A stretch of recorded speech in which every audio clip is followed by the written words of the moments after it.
Швейцарии начинаются переговоры между США и Ираном. Венс, Уитков, Кушнер и делегация Ирана уже на месте. Пакистан и Катар тоже участвуют в переговорах. Какую роль им отводят Тегеран и Вашингтон? Ксир опять перекрывает Ормузский пролив, Трамп опять открывает и угрожает сам начать брать плату за проход. Ссора Трампа и Мелони становится все ярче. Премьер Италии ответила Трампу так, как еще никто не посылал. Еще один дипломатический конфликт между Польшей и Украиной. После лишения Зеленского ордена Белого Орла свои такие же награды сдали Кучма, Ющенко и Порошенко. Объясним, в чем суть конфликта. А теперь об этом подробно и по делу. Это один день. Подпишитесь, поставьте лайк этому видео и оставьте свой комментарий. Заранее спасибо и начинаем.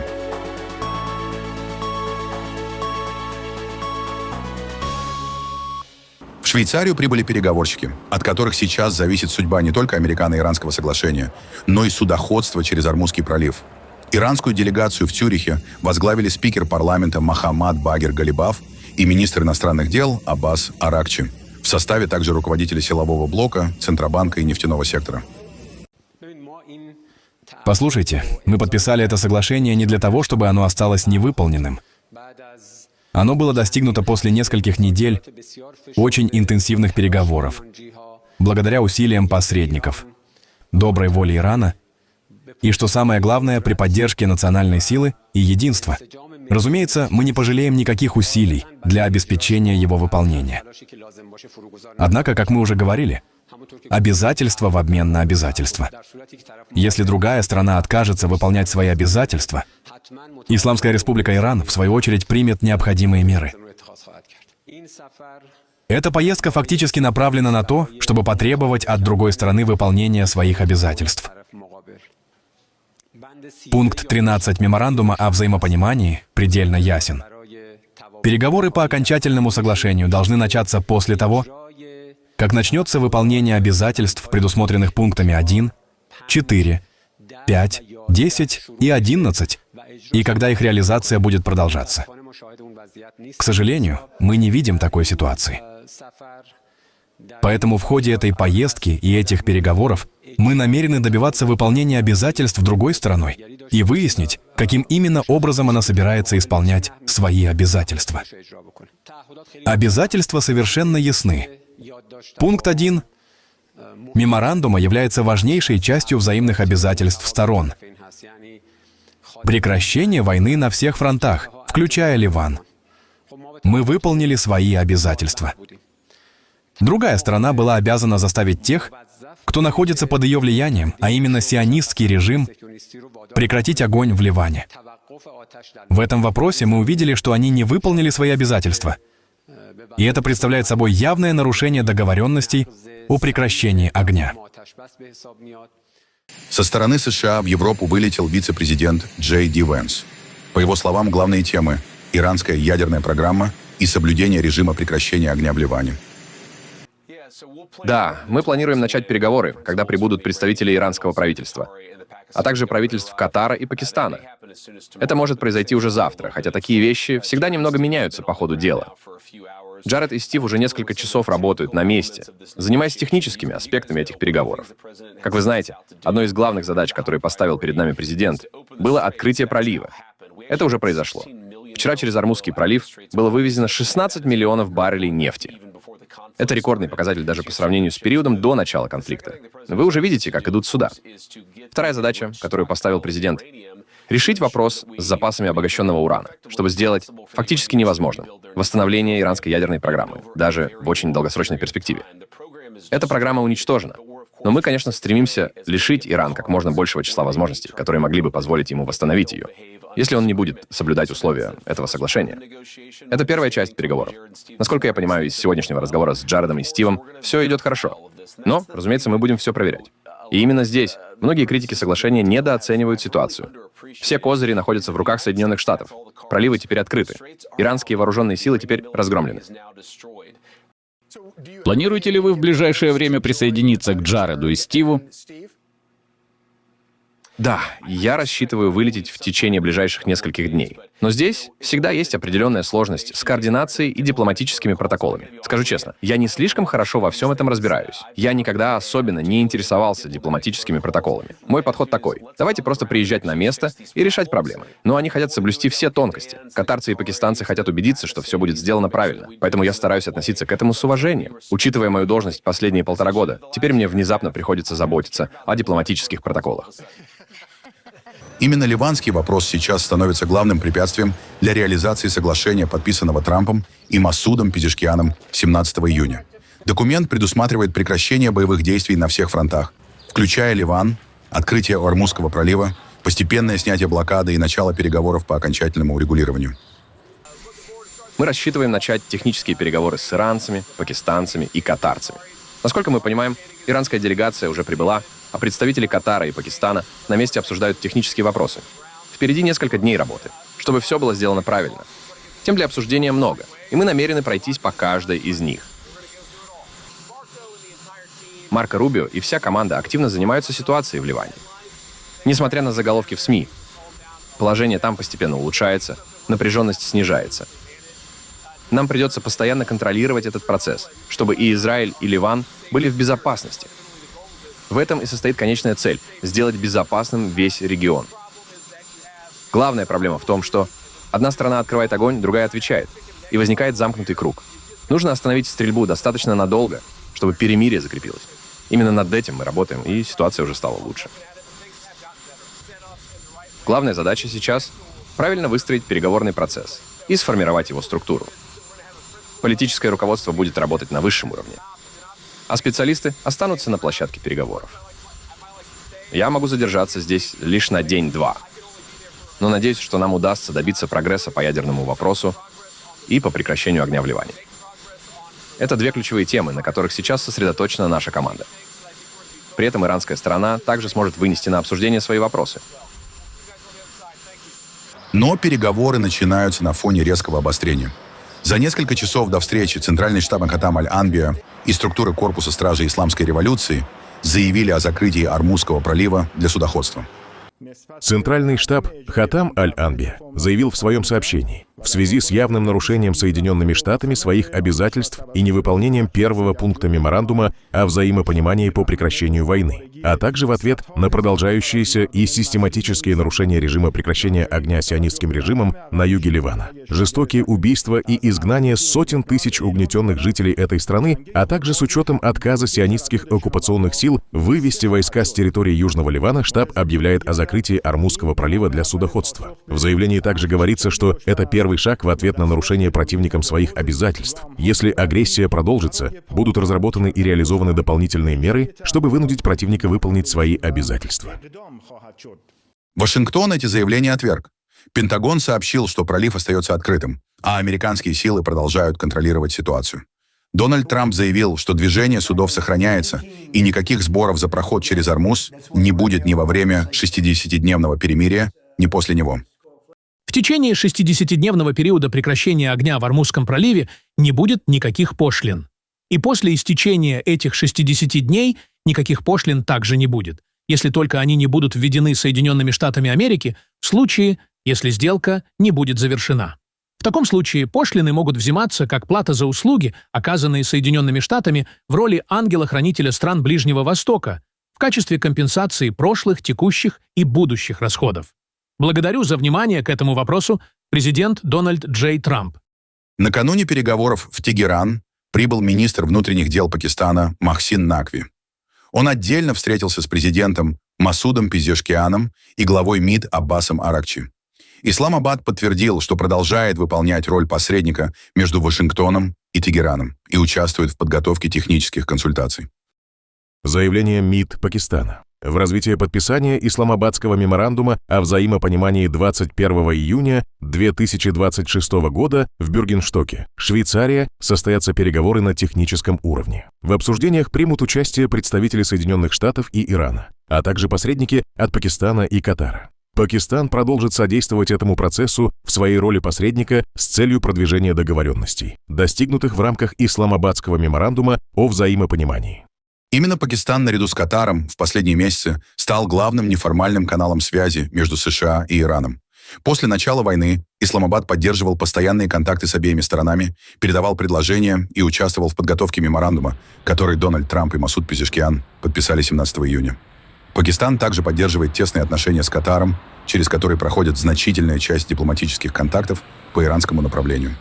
Еще один ключевой посредник в американо-иранских переговорах подключился к консультациям в Швейцарии. Премьер-министр и глава МИД Катара шейх Мохаммед бин Абдулрахман Аль-Тани встретился с министром иностранных дел Швейцарии Иньяцио Кассисом на курорте Бюргеншток, где в ближайшие дни продолжатся переговоры между Вашингтоном и Тегераном. Стороны обсуждали региональную безопасность после подписания меморандума между США и Ираном. Именно Катар вместе с Пакистаном считается одним из главных посредников при подготовке соглашения. На этом фоне американские и иранские представители начинают 60-дневный цикл технических консультаций по ядерной программе, санкциям и судьбе запасов высокообогащенного урана. Рим отменил запланированный визит министра иностранных дел Антонио Таяни в Вашингтон. Поводом стали слова американского президента о том, что Джорджа Мелони якобы умоляла его о совместной фотографии на саммите G7 и теперь пытается восстановить отношения с Белым домом ради роста собственных рейтингов. Как вам известно, к сожалению, президент Соединенных Штатов сделал крайне серьезные и оскорбительные заявления в адрес премьер-министра Италии. Я был вынужден принять решение отменить свой визит в Соединенные Штаты, запланированный на ближайшие понедельник и вторник. Потому что мы не можем позволить кому-либо оскорблять Италию так, как это сделал президент Соединенных Штатов. Напомним, премьер-министр Италии Джорджа Мелони публично обвинила Трампа во лжи и заявила, что ее популярность не зависит от отношений с американским лидером. Более того, Мелони напомнила, что использование американских военных баз на территории Италии регулируется международными соглашениями, а сама Италия остается суверенным государством. Трамп не отступил.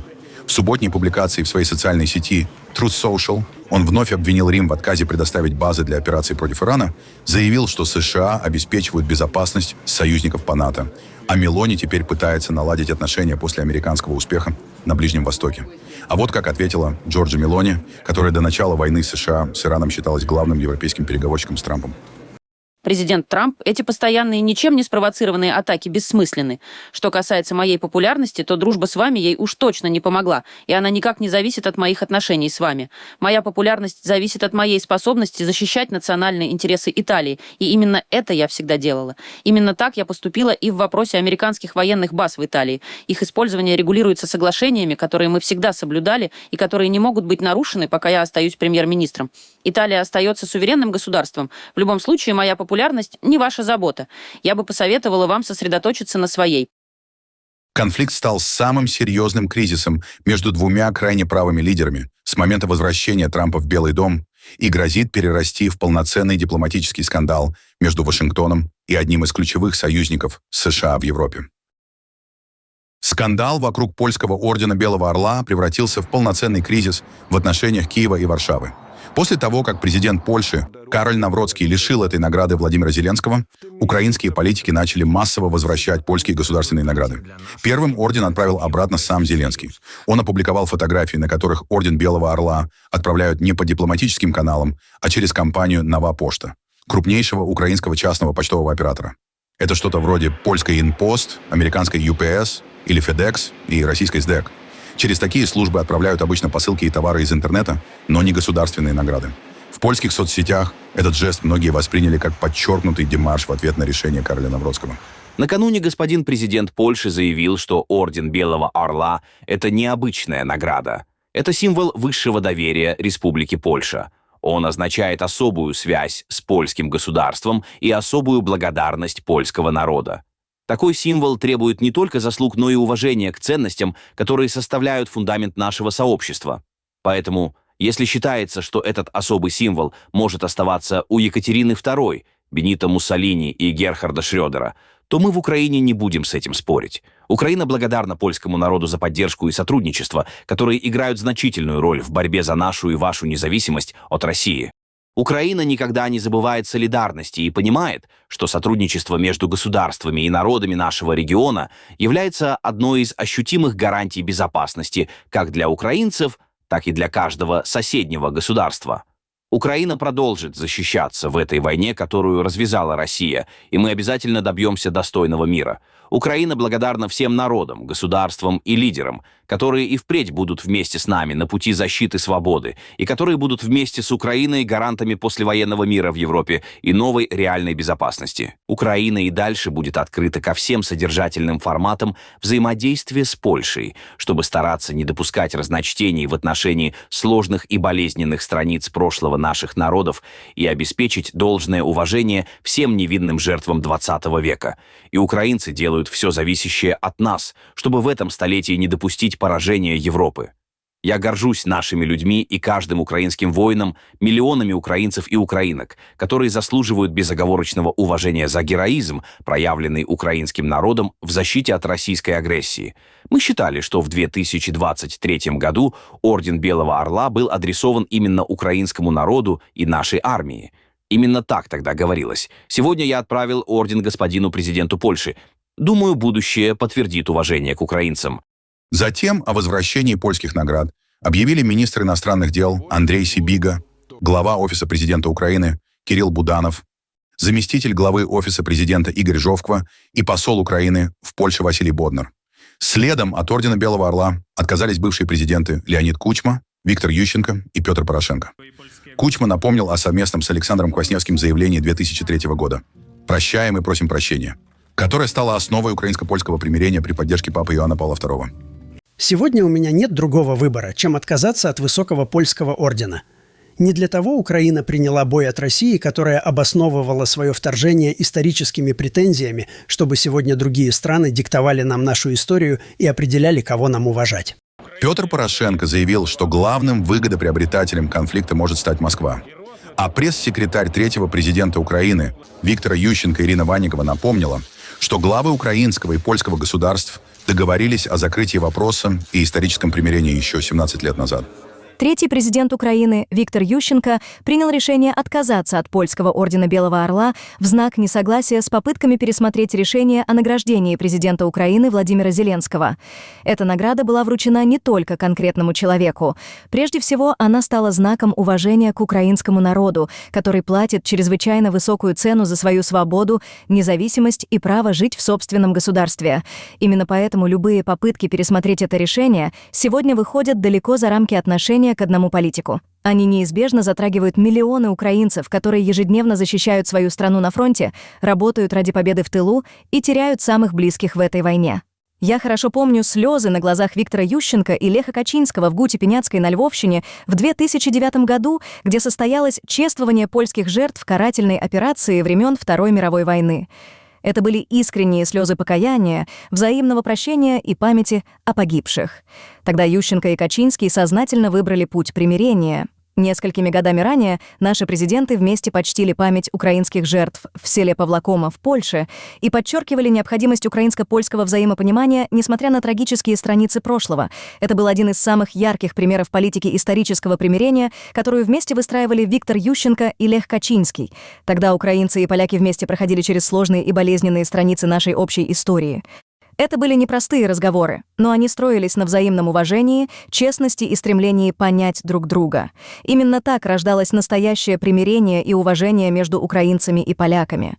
Также я никогда не забуду первые месяцы полномасштабного вторжения. Польша и польский народ одними из первых протянули руку помощи Украине, и за это мы всегда будем благодарны. Сегодня Украина защищает не только себя. Наши военные защищают восточную границу всей Европы. И любые шаги, которые ослабляют украинско-польское единство, в конечном счете работают только на пользу Кремлю. Новый конфликт начался после решения Зеленского присвоить одной из украинских воинских частей почетное наименование в честь героев Украинской повстанческой армии. В Польше этот шаг вызвал жесткую реакцию. Король Навроцкий заявил, что был превышен порог боли польского общества. Польский президент также заявил, что страна не согласится на вступление в Евросоюз государств, которые, по его словам, не отказались от культа насилия и тоталитаризма. Сначала Польша, сначала поляки.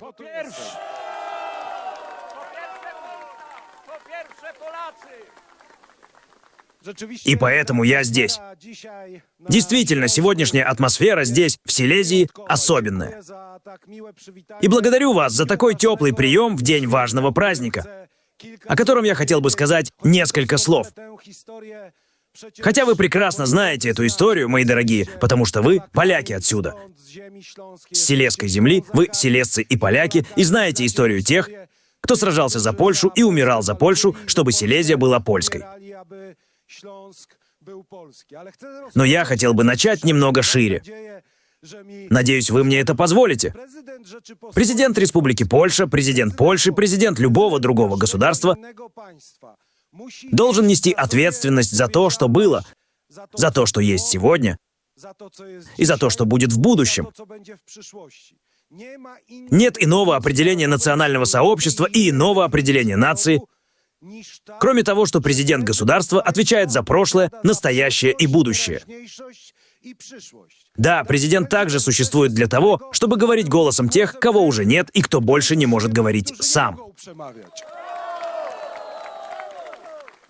Нам не нужно напоминать, как выглядит война, как выглядят тоталитаризмы, советский и немецкий. Нам не нужно рассказывать, какими последствиями оборачивается война с постсоветской Российской Федерацией. Потому что если смотреть на национальное сообщество именно так, то в 20 веке мы были свободны только 31 год. А 69 лет либо боролись за независимость, либо били Советы в 1920 году.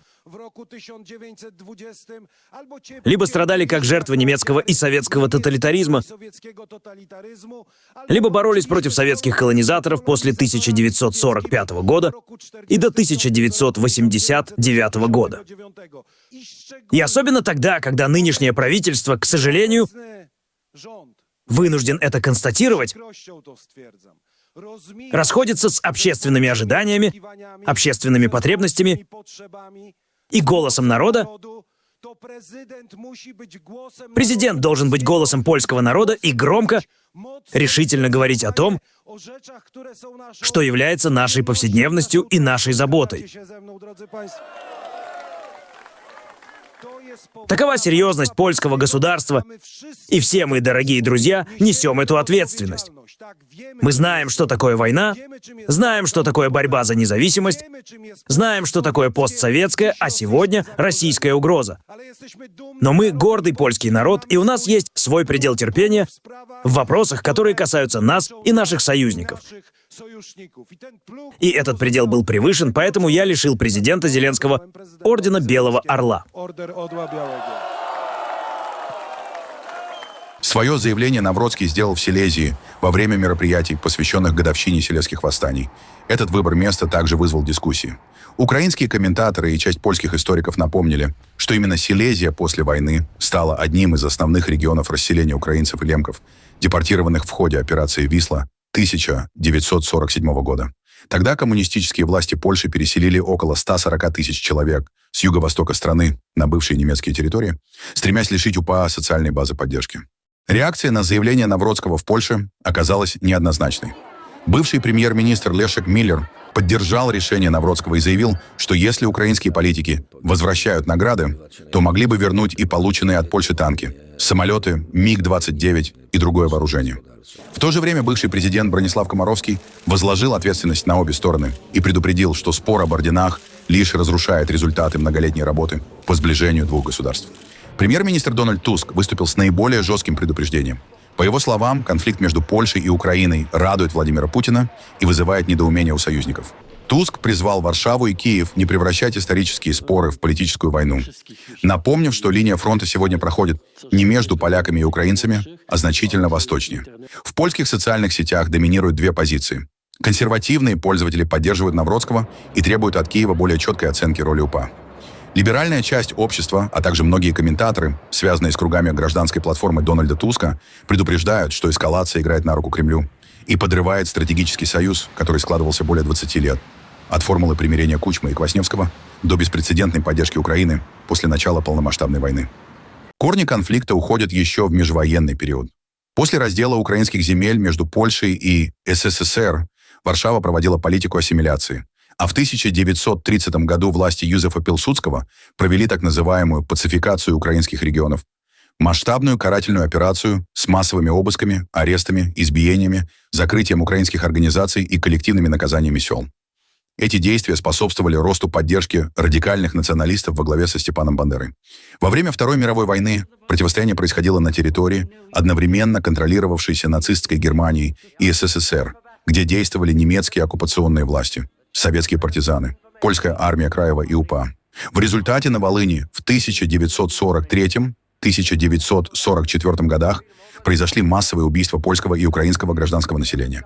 Сегодня польские политики чаще акцентируют внимание на преступлениях УПА против поляков, тогда как в Украине напоминают о пацификации, советских репрессиях и операции «Висла», что сохраняет принципиально разные взгляды на общую историю.